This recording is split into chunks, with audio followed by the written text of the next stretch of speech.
Pemirsa Khazanah, ada pohon aneh yang tak pernah terbayangkan oleh siapapun yang hidup di dunia. Pohon itu terbuat dari emas, sangat besar, lebat, rindang, dan sangat indah. Saking besar dan lebatnya, Rasul SAW mengilustrasikan bahwa seorang penunggang kuda paling cepat pun, jika sudah ada di bawahnya, tak akan mampu melampaui dan keluar dari naungan pohon ini, sekalipun dengan memacu kudanya selama 100 tahun. Inilah yang disebut dengan pohon tuba.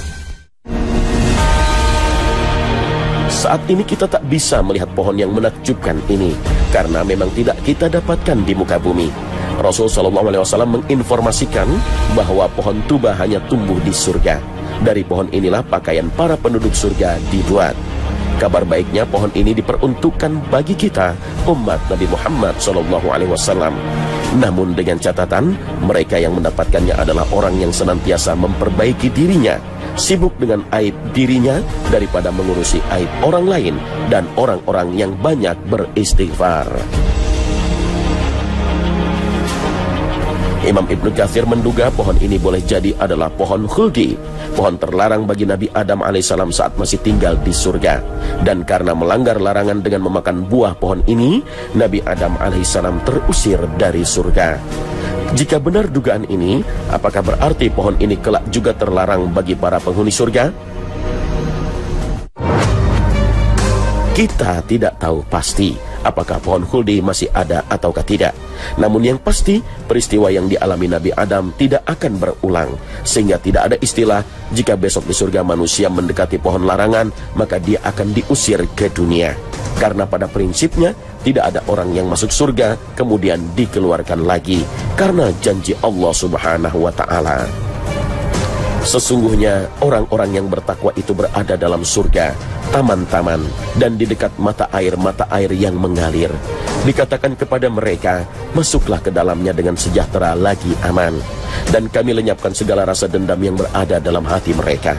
Sedang mereka merasa bersaudara duduk berhadap-hadapan di atas dipan-dipan.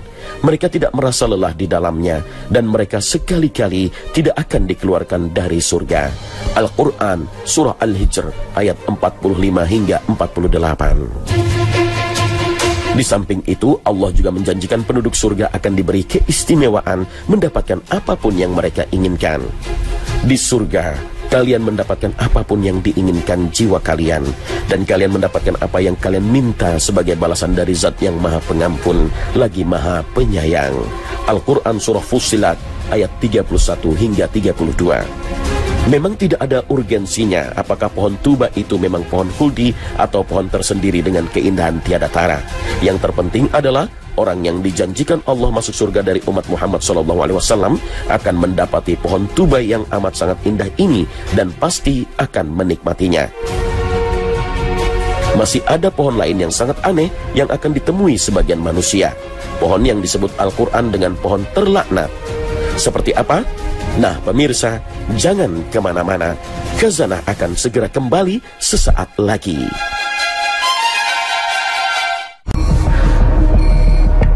Pemirsa Khazanah, selain pohon tuba yang sangat menggiurkan pandangan mata, sebaliknya ada juga pohon yang sangat mengerikan. Pohon ini disebut Al-Quran dengan pohon terlaknat. Pohon ini sangat berbahaya.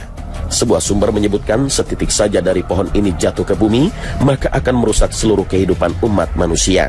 Tak seorang pun pernah melihat pohon ini, kecuali Nabi Muhammad SAW, karena keberadaannya memang tidak ada di muka bumi. Pohon terlaknat ini hanya tumbuh di dasar neraka.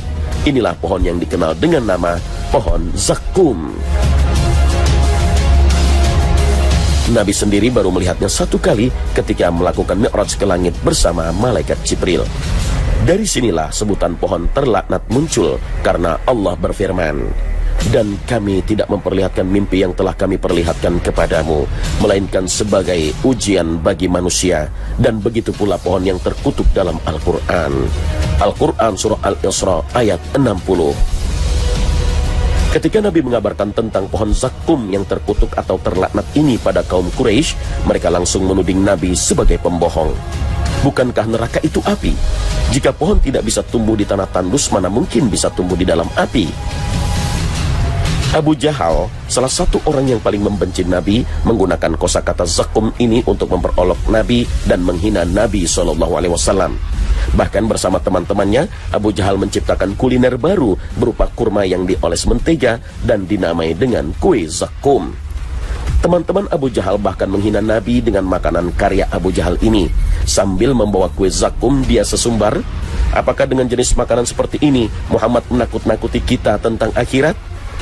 Sebuah sumber menyebutkan, gara-gara ulah Abu Jahal inilah turun ayat Al-Quran. Sesungguhnya pohon zakum itu makanan orang yang banyak berdosa. Ia sebagai kotoran minyak yang mendidih di dalam perut, seperti mendidihnya air yang sangat panas. Peganglah dia, kemudian seretlah dia ke tengah-tengah neraka. Kemudian tuangkanlah di atas kepalanya siksaan dari air yang amat panas. Rasakanlah, sesungguhnya kamu orang yang perkasa lagi mulia. Sesungguhnya ini adalah azab yang dahulu selalu kamu meragu-ragukannya. Al-Quran Surah Ad-Dukhan ayat 43 hingga 50. Para ahli menegaskan pohon inilah yang akan menjadi santapan Abu Jahal dan teman-temannya, serta orang-orang yang berperilaku seperti Abu Jahal.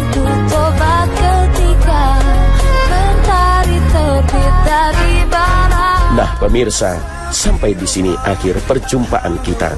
Semoga Allah Subhanahu wa Ta'ala memberikan hidayah dan taufiknya kepada kita. Terima kasih atas perhatian Anda. Wassalamualaikum warahmatullahi wabarakatuh. Yeah.